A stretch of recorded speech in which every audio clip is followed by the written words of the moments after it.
Wajib ini Pak kita nasihati masyarakat. Nah ada tuh masyarakat cepat terpengaruh, tidak pertimbangkan. Pada dia sudah sekolah tinggi-tinggi. Ini Pak buktinya. Ada aliran sesat yang kemarin kami rapat di majelis ulama. Mau natong itu percaya sama itu perempuan yang bilang tareka anak lolona. Itu perempuan tidak tahu membaca, tidak tahu mengaji. Makanya kalau ada yang mau ajari kita agama kah, telusuri itu dari mana itu. Nabi itu terang nasabnya. Nabi itu terang bahwa dia sudah track recordnya diketahui bahwa dia dari ini. Ada orang sampai kami dari Kementerian Agama kemarin kumpul dari beberapa ormas. Ada kawannya Tumpuk Bulu bilang, begitu betul. Bilang keyakinannya itu bahwa ada haji di bawah karaing.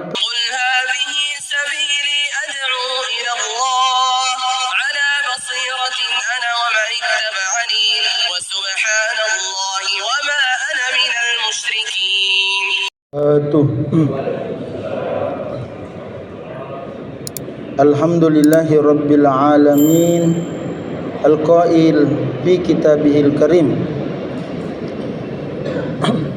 Inna arsalnaka bil haqq basyiran wa nadhira ahmaduhu wa ashkuruh wa atubu ilaihi wa astaghfiruh asyhadu an la ilaha illallah wahdahu la syarikalah wa asyhadu anna muhammadan abduhu wa rasuluhu al-mab'utsu rahmatan lil alamin amma ba'du. Rabbi adkhilni mudkhala sidq wa akhrijni mukhraja sidq waj'al li min ladunka sultanan nasira. Asbahna wa asbahal mulku lillah. Allahumma inna nas'aluka khaira ma fi hadzal yawm fathahu wa nasrahu wa nurahu wa barakatuhu wa hudahu wa na'udzubika min syarri ma fihi wa syarri ma ba'da. Allahumma zayyinna bizinatil iman waj'alna hudatan muhtadin. Allahumma amin. Allahumma salli ala Sayyidina Muhammad wa ala alihi wa ashabihi wa man tabi'ahum bi ihsanin ila yaumiddin. Hadirin jamaah salat subuh yang kita saling mendoakan semoga kita semua dirahmati, diberkahi dan diberi keselamatan oleh Allah dunia dan akhirat. Amin. Kita bersyukur kepada Dia, Allah yang memilih kita untuk melaksanakan perintahnya. Karena betapa banyak orang di dunia ini 7-8 miliar, tapi tidak begitu banyak yang diberi hidayah untuk mengerjakan perintah Allah Subhanahu wa taala. Karena itu aset yang paling berharga kita miliki, mengalahkan dunia dan segala isinya, yaitu beriman kepada Allah. Kalau digadai dunia, yang paling berharga di dunia ini dibandingkan dengan iman kita, apa yang paling berharga di dunia ini? Emas. Data baru-baru dari Menteri Pertambangan Bahlil Lahadalia, 160 ton 2024 berhasil natambang emas di Indonesia yang tercatat. 160 ton itu 2024 dikumpul, baru dibandingkan dengan iman tidak ada apa-apanya itu emas 160 ton dengan iman yang kita yakini sebagai Allah Tuhan satu-satunya. Makanya ini harus dijaga, dipelihara. Bagaimana menjaganya? Wa dzakir fa inna dzikra tanfa'ul mu'minin. Saling mengingatkanlah kalian, karena saling mengingatkan itu pasti bermanfaat bagi orang yang beriman. Karena itulah agama nasihat, ad-dinu an-nasihat, la dinu liman la nasihat. Tidak akan tegak orang agamanya kalau tidak ada nasihat. Ada orang tidak tegak agamanya? Ada. Itu yang buronannya Polri. Sampai hari ini dia tidak berani pulang ke Indonesia. Ya, pernah jadi ustaz. Ustaz saya. Jangankan ustaz, ada mantan sahabat Nabi berhasil dimurtadkan oleh siapa? Mudzailamah al-Kadzdzab. Ketika dia diutus berdakwah di Bani Hanifah, dia disuruh berdakwah, ternyata dia ketemu Musailamah al-Kadzdzab, bilang, berdakwah mako di Bani Yamamah, di Bani Hanifah, engkau bawa mengatakan saya ini utusannya Muhammad, tapi bilang kau juga bahwa saya ini utusannya Muzailamah, bahwa dia adalah juga nabi. Bayangkan. Dan sahabat ini, mantan sahabat ini murtad, mati dalam keadaan tidak beriman kepada Allah. Menandakan ini kita ini selama masih ada nyawa masih terancam. Kalau yang terkini yang murtad, anaknya proklamator yang diliput di televisi, dia memproklamirkan dirinya tidak menyembah Allah lagi. Iya, betapa ini iman rawan.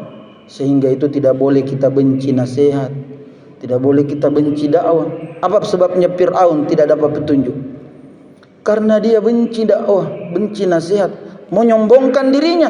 Awalam nurabbika fina walida walabista umurika min umurika sinin.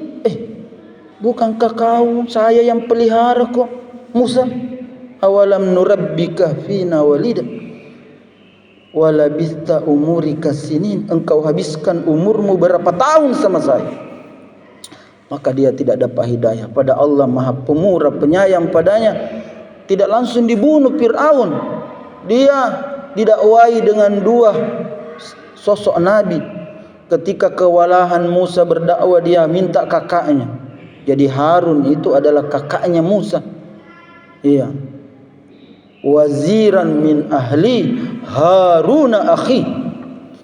Ketika dia kewalahan, Allah juga tidak hanya dakwah bil lisan, dakwah tidak hanya pendakwah manusia.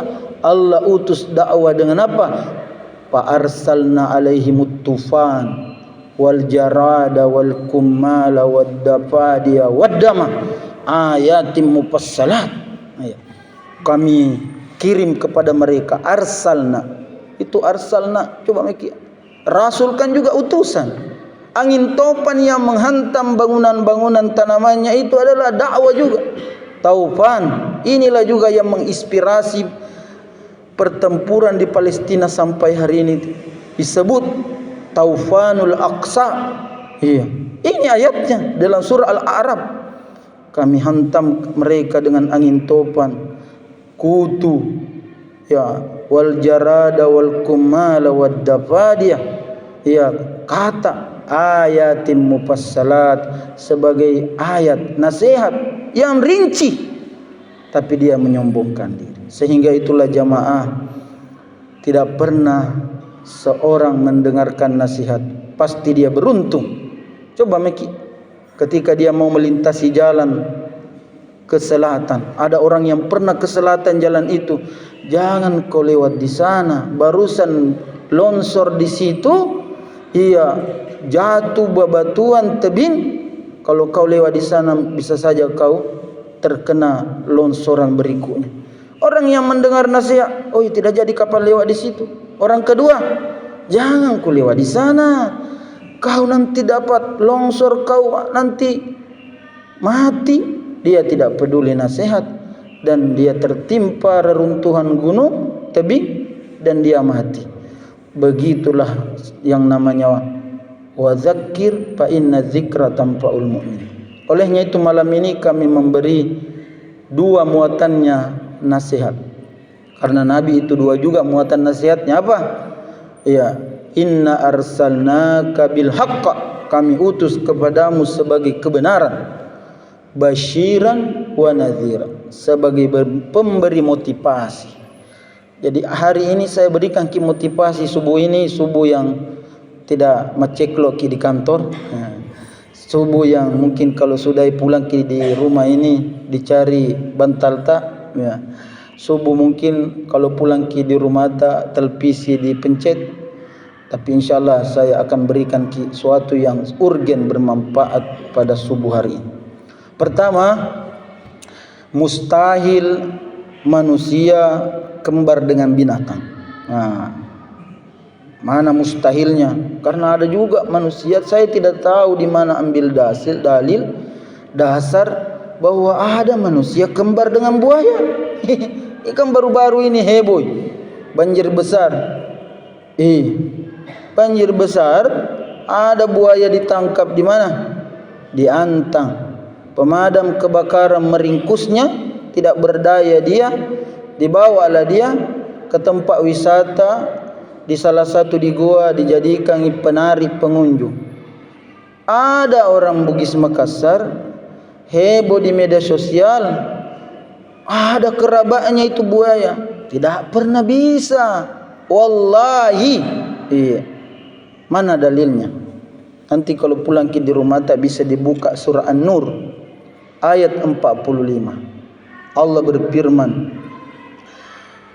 wallahu khalaqa kulla dabbah minal ma minhum yamshi ala batnihi wa minhum yamshi ala rijlaini wa minhum yamshi ala arba yakhluqu ma yasha.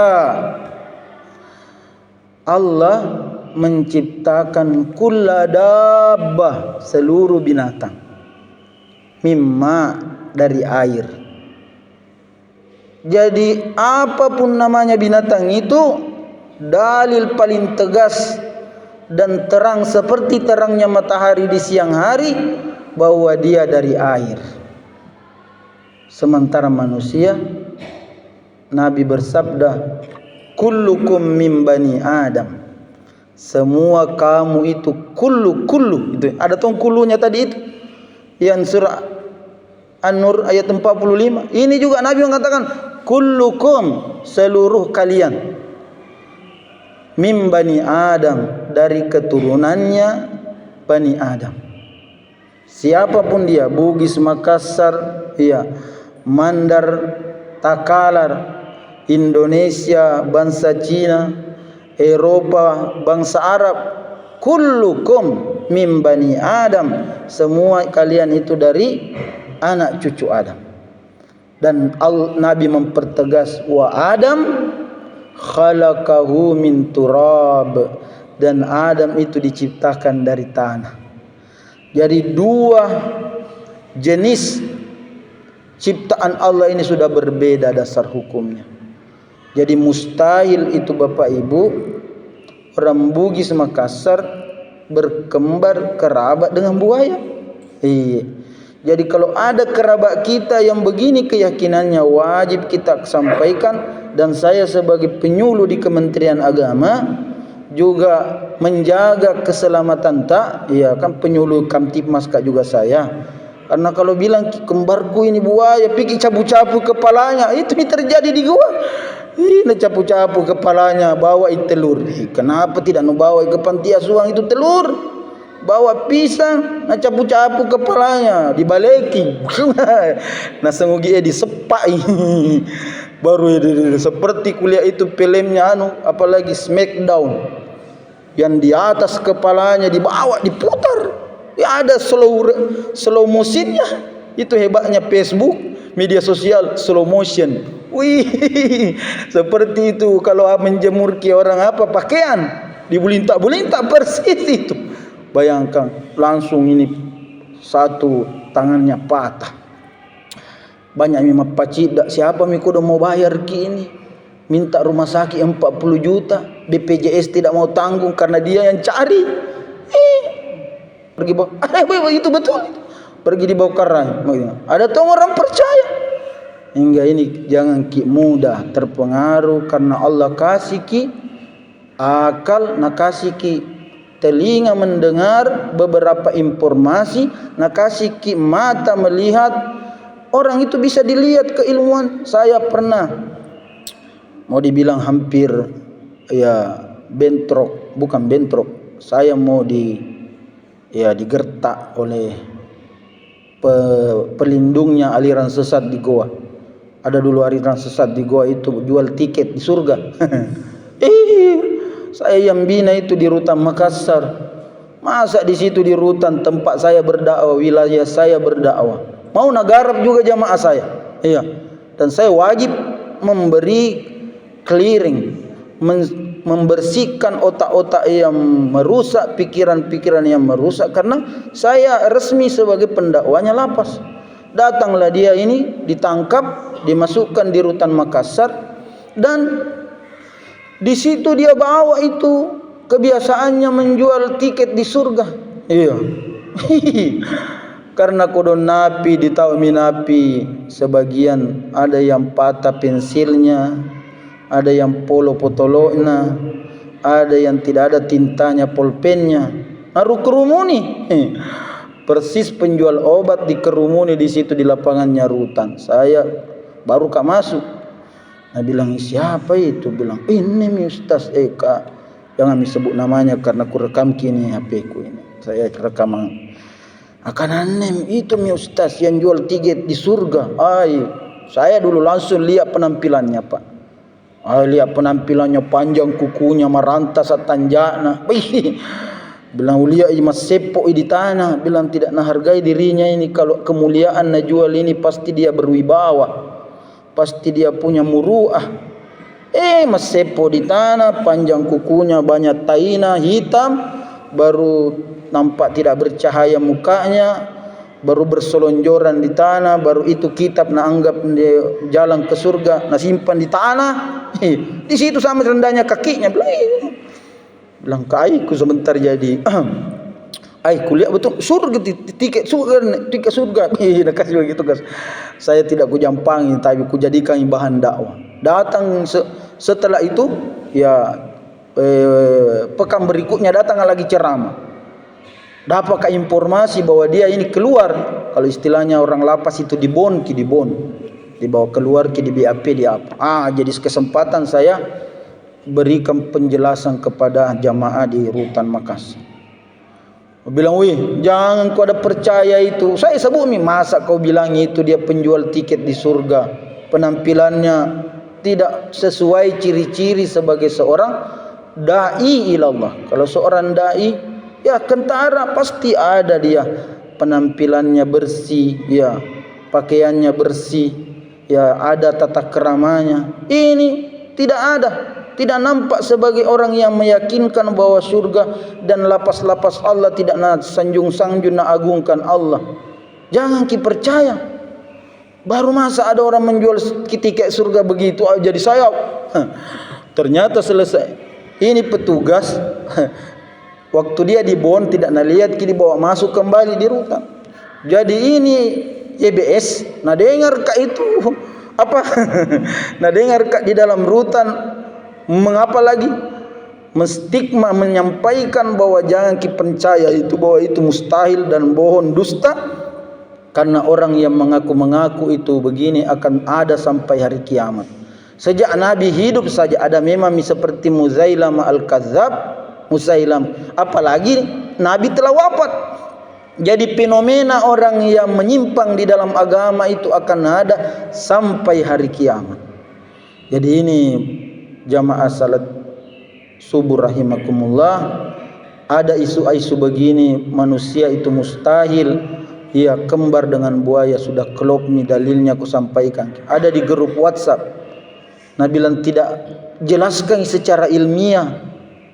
Saya kutanya, tidak ada kutipan ilmiah itu mengalahkan kitab suci. Nah bilang jelaskan secara ilmiah, sudah jelas. Ini kitab suci mengatakan bahwa binatang itu minal ma, ada di antara mereka secara rincinya. Ini Allah mengatakan yamshi ala batnihi, jalan dengan perutnya. Binatang jalan dengan perutnya apa? Ular. Yamshi ala rijlaini, ada yang jalan dengan dua kakinya. Itu ayam potong, ayam bangkok. Yamshi ala arba', ada yang jalan dengan 4 kakinya. Itu sapi, kerbau, unta dan yang lainnya. Yakhluqullahu ma yasha, Allah menciptakan siapa saja, apa saja yang dia kehendaki. Jadi begini juga yakhluqu ma yasha. Kalau lihat ada kambing 3 kakinya, wih kambing anu ini. Kenapa ada? Pisang ji, itu buahnya bukan di atas, di batangnya berbuah. Wih, ada orang di luar negeri di India, nah sembai reinkarnasi. Ada sapi tidak ada kakinya 1, 3 ji, wih nah sembai lagi. Itu ayatnya ini, yakhluqu ma yasha. Jadi tidak berhenti di situ hanya 4 kakinya. Allah menciptakan apa saja yang Dia kehendaki. Berarti kalau ada 1000 kakinya, itulah kaki 1000 Allah yang berkehendak. Ini dalil tegas Bapak Ibu, karena di Ramadan itu selain bertambah banyak bertambah amalan tak, tambah pemahaman tak. Nah bayangkan nih kalau yang mengisi itu seperti Dr. Kaprawi kalau jadi, dosen-dosen dari UIN, orang-orang yang menuntut ilmu, orang yang dosen, ya pasti dia menyampaikan informasi yang bermanfaat bagi kita. Jadi ini yang pertama. Yang kedua, ini berita gembira, ya, sebagai motivasi. Saya memohon, kita semua ini memohon, jangan ki alpa salat 40 rakaat. Banyaknya itu Ustaz. Jangan ki. Kalau mau ki banyak tabungan pahala tak ini di Ramadan, salat ki 40 rakaat setiap hari. Kalau ada yang bertanya, banyaknya itu, bagaimana caranya dikerjakan itu? Selama ini sudah dikerjakan, cuma tidak pernah kapan dihitung bahwa 40 rakaat dikerja. Yang mana itu salat 40 rakaat? Ada salat Nabi memperumpamakan seperti kamu mandi 5 kali sehari semalam. Ara'aitum law anna nahara bibabi ahadikum. Bagaimana pendapatmu kalau ada di depan pintu rumahmu, yagtasiluna kulla khamsin marratan, engkau mandi di sungai depan pintu rumahmu itu 5 kali sehari semalam. Hal yabqa min daranihi syai'un, adakah kotoran yang melengket di tubuhmu? Kata Nabi. Sahabat menjawab, la yabqa min daranihi syai'un, tidak akan pasti ada kotoran melengket di badan kami ya Rasulullah. 5 kali sehari semalam, 17 rakaat. Langsung Nabi menimpa, kathalika mathalul salati khamsin yamhullahu bihinna khataya. Dengan itulah, ya begitulah perumpamaan salat 5 waktu, dengannya nahongi Allah, nastipkes ki Allah, nahapus Allah dosa-dosa. Ini yang pertama, 17. Yang kedua, kalau mau ki bangun masjid, ya tidak semua bisa. Dan itu jaminannya kalau bangun ki masjid, bangunkan ki Allah di rumah di surga. Tidak banyak orang bisa mengambil amal ini. Bangun masjid, dibangunkan rumah di surga. Ketahuilah ada amalan, bangunkan ki Allah rumah di surga. Yang mana itu? Nabi bersabda, an Ummu Habibah Ummul Mukminin radhiyallahu anha. Dari Ummu Habibah, ibunya orang-orang yang beriman. Jadi ada orang perempuan bapak ibu tak semua. Ibunya jamaah masjid Al-Mujahidin Haji Banca, ibunya jamaah masjid Al-Markas Maros, ibunya orang Bugis Mekas. Siapa dia? Seluruh istrinya Nabi sallallahu alaihi wasallam. Beliau yang dengarin. Qalat sami'tu Rasulullah sallallahu alaihi wasallam. Dia berkata, saya mendengar Nabi qala man shalla ithna asyara lailan wa nahara banallahu bihinna baitan fil jannah, atau kama qala Rasulullah sallallahu alaihi wasallam. Siapa yang salat sunat 12 rakaat, dibangunkan baginya rumah di surga. Masya Allah. Jadi tidak mesti atau ada nanti di akhirat banyak orang rumahnya. Siapa di antaranya? Haji Buhari. Haji Buhari itu nanti banyak rumahnya di surga. Haji Kalla yang kasih kuliah saya S3. Iya. Anaknya. Banyak nanti rumahnya di surga karena banyak rumah, banyak masjidnya bangun. Kita mungkin tidak bangun ke masjid, tapi bisa ki bangun juga rumah di surga, dipelihara salat sunnah 12 rakaat sehari semalam. Yang mana rinciannya itu? Dijelaskan di hadis yang lain bahwa yang 12 rakaat itu 4 rakaat sebelum salat zuhur, salat sunnah rawatib, salat sunnah yang mengiringi salat fardu. 4 rakaat sebelum zuhur, 2 rakaat setelah zuhur, berarti 6 mi. 2 rakaat setelah maghrib, 2 rakaat setelah isya, berarti 10 mi. Dan 2 rakaat sebelum salat subuh, itulah 12 rakaat yang dijelaskan oleh Imam At-Tirmizi. Kalau itu dipelihara jamaah salat subuh rahimakumullah, na bangunkan ki rumah Allah di surga. Jadi berapa mi itu? 29 mi. 29 mi salat rakaat salat. Kemudian